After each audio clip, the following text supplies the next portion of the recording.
Vama, gospodine Laziću, vi ste portparol SDS-a Krajine, gost ste takođe Srpske narodne obnove, hoćete reći i objasniti vaše prisustvo večeras?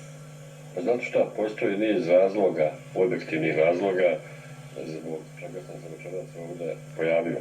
Naime, od prvog dana borbe Srpskog naroda u Republike Srpskoj Krajini, Srpska narodna obnova je s nama. U onim najkritičnijim trenucima koji su kod nas bili, a situacija nije sad ružičasta, Srpska narodna obnova je bila uzlaz. Ja ću kazati samo nekoliko primjera koji o tome govore. Vi se svi sjećate onog dotičnog venskog plana, čije posljedice narod Republike Srpske Krajine i sad duboko osjeća, i to se mora kazati i priznati. Naime, kao što znate, taj venskog plan potpisali su gospodin Slobodan Milošević, gospodin Hadžić, gospodin Borislav Jović i gospodin Branko Kostić. Tim Vencovim planom, u kome tačno decidirano stoji da snage Ujedinjenih nacija dolaze i da će biti u zoni, dakle svojoj zaštićenoj zoni na kojoj žive Srbi, ali na teritoriji Republike Hrvatske. Što je dr. Milan Babić, koji je tad bio predsjednik Vlade Republike Srpske Krajine, zajedno sa svojom vladom ocijenio kao neprihvatljivo. Mi smo tražili da snage Ujedinjenih nacija dođu na liniju razgraničenja. Taj političar sa jednim istančanim odnosom koji ima osjeti probleme političke, i on je zaista jedna ličnost koja je to uvijek uspjevala, pa i sad, bio je protiv toga. Međutim, kao što znate, stvari su se odigrale onako kako jesu.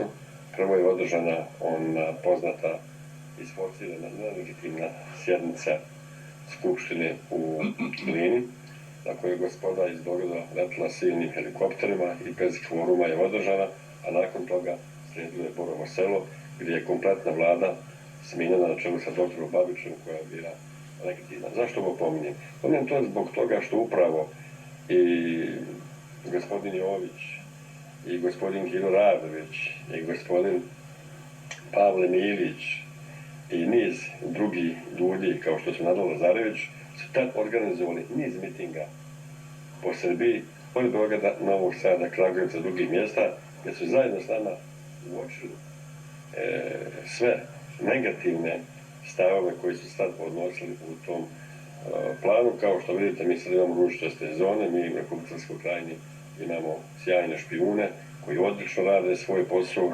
i mi ćemo morati još puno i vremena i snage da uložimo da Krajinu zaštitimo, i bez obzira na ovaj Vencov plan koji je nama otežao situaciju, mislimo da će se stvari tu morati mijenjati na to da naša Republika Srpska Krajina ostane čvrsto u našim rukama.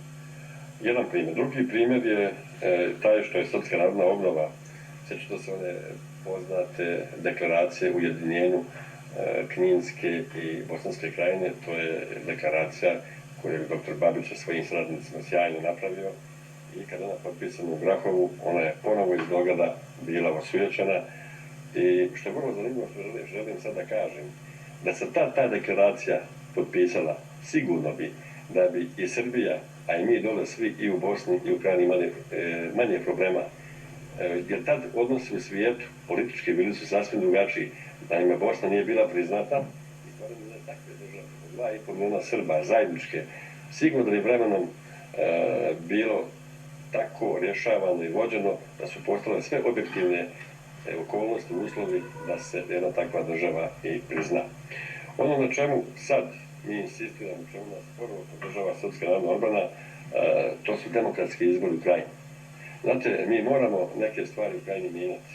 Mi moramo stvarati takvu državu sa svim njenim osnovnim elementima države, toliko učvrstiti da se svijet mora na nju naviknuti i mora je priznati. Bez toga sigurno će stvari drugačije da se odvijaju. Moram također da kažem još jedan vrlo značajan primjer gdje nas je podržala Srpska narodna obnova. Vi se sjećate da smo se mi obratili Srbiji prošle godine sa zahtjevom, odlukom naroda Krajine da nas prizna.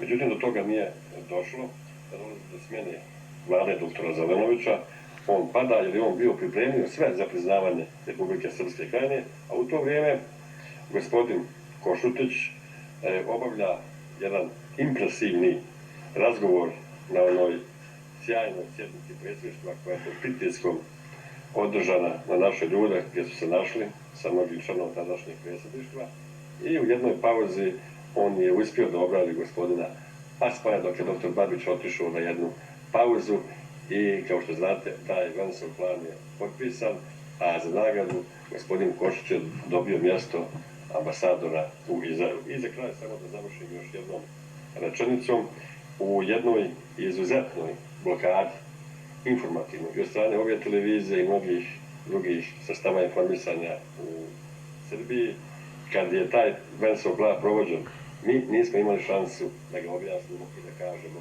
narodu istinu. Kogod živ je napisao ama bar i jedno pismo za taj Vensov plan, o kome se govorilo da će biti mali kipa, da će se otvarati mnogobrojne prodavnice, biti šta ne znam šta, čak su mnogi se pripremali za nekakve strašne poslove, od toga nije bilo ništa. Narod Republike Srpske Krajine živi izuzetno teško i pokazalo se da je dolazak tih plavih šlemova bio nekoristan. Evo, to je sve, od ovom se mogu napričati danima. Da, U svakom slučaju, narod Republike Srpske Krajine je u srpsku narodnu obnovu i da završim rečenicu, mi smo za Savez srpskih država, mi smo da jednom konačno stvorimo državu u kojoj ćemo svi zajedno živjeti, jer na nju imamo i pravo.